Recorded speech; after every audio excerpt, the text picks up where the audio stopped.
I am so glad you come to help me. Look at what a mess Lily made. And my nephew and his wife are coming, and they will be here in 15 to 20 minutes, and they're coming to spend the night. This has got to be cleaned up. Oh, girl, normally it would take at least an hour, if not 2 or 3. But I have 5 steps how to clean a messy room in 5 minutes or less. 5 minutes? Oh, yes. So if they're going to be here in about 15 or 20, let me tell you the steps real quick, and then in 5 minutes we'll have this room clean. All right. The first step that I like to do is to look around the room for what I like to call cavities. What in the world is a cavity? Well, a cavity is any empty space that you could use to store stuff for a later time. Oh, yeah. Like where? Some of my all-time favorite examples that I've used is like under the bed, behind the door. Hey, my all-time favorite, stuffed in pillowcases, propped up on the bed with all the other pillows. Pillowcases? What in the world would you put in a pillowcase? You'd be surprised at all the stuff you can poke in there, buddy, those pillowcases.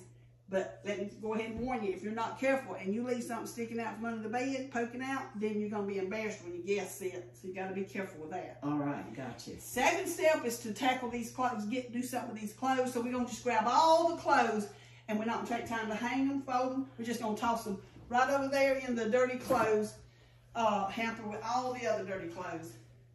Oh, well, this doesn't look dirty. And it doesn't smell dirty.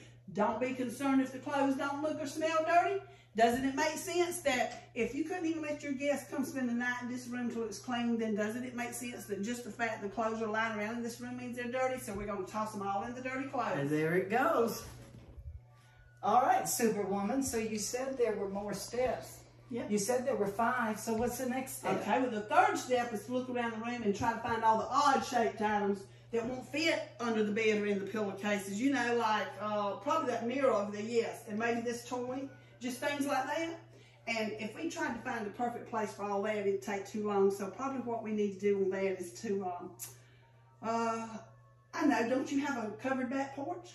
I have a big screened-in back porch. Great. That would be perfect. We'll just grab all that and take the back porch. That's a great idea. Yes.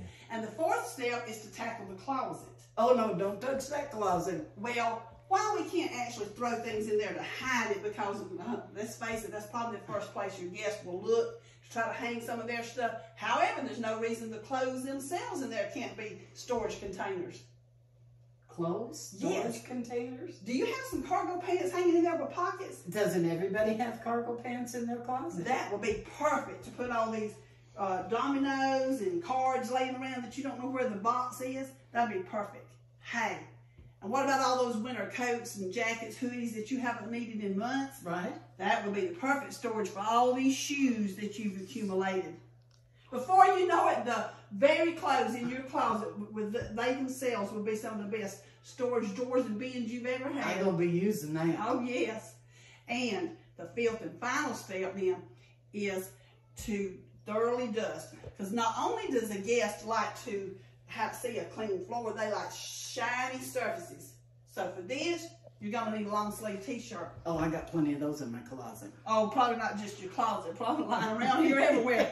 But all you're going to do is you're going to put the shirt on, okay, and then you're going to just stretch your arm out as you walk around the room, and you just, you know, you go by a dresser or anything needs dusting, as you go by, it dusted. Hey, whoa. And the best part is when you get there, you just pull the shirt off, throw it over there in the dirty clothes hamper with the other dirty clothes.